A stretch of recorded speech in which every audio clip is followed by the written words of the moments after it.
नमस्कार। देश की सबसे पुरानी पार्टी ने गहरी सांस ली है। मैं घर पहुंचा तो दादाजी ने नतीजा सुनाया। कांग्रेस कर्नाटक जीत गई। उस जमाने के लोग कांग्रेस के साथ खड़े हैं। इसके लिए किसी वजह की आवश्यकता नहीं।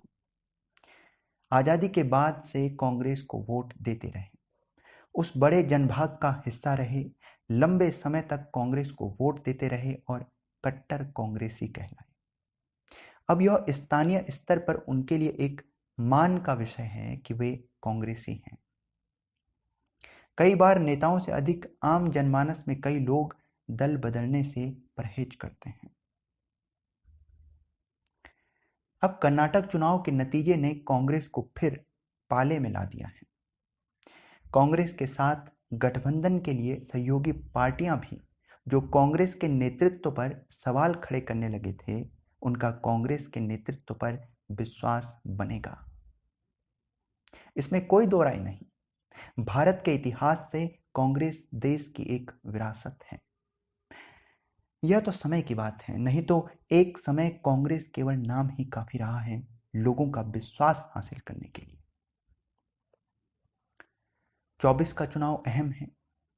हालांकि राज्यों के चुनाव में पार्टी की जीत केंद्र में उसके जीत को सुनिश्चित नहीं करती है। यह देखा गया है कि दोनों अलग अलग प्रकार का जनमत दिखाते हैं।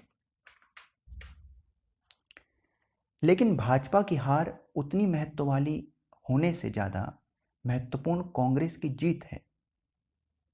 इधर मोदी जी की लोकप्रियता में कमी की बात हुई है, लेकिन भाजपा की हार का कारण कर्नाटक में भाजपा के दिग्गज स्थानीय नेताओं में येदियुरप्पा के अलावा किसी का ना होना है।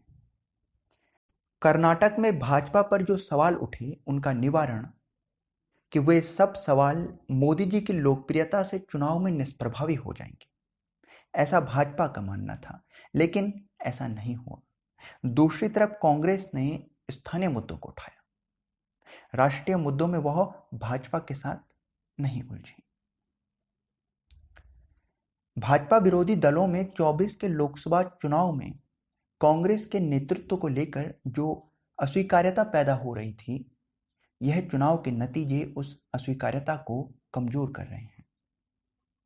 ममता बनर्जी, नीतीश कुमार, केजरीवाल, शरद पवार आदि नेताओं को स्थानीय स्तर पर कमान देकर कांग्रेस को कम सीटों पर लड़ने का फॉर्मूला भाजपा विरोधी दलों द्वारा तैयार किया जा रहा था।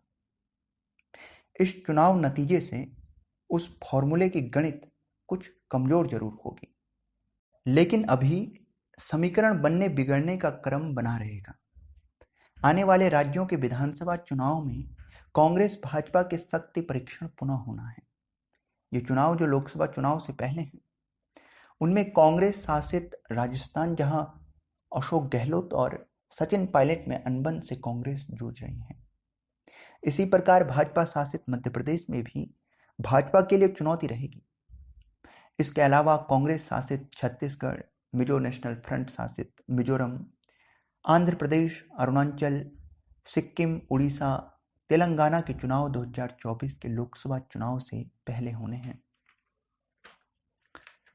इन चुनावों में कांग्रेस का प्रदर्शन आने वाले लोकसभा चुनाव में भाजपा विरोधी दलों के गठबंधन की राह और गठबंधन का कांग्रेस के नेतृत्व में चुनाव लड़ना, दोनों बातों को तय करेगा।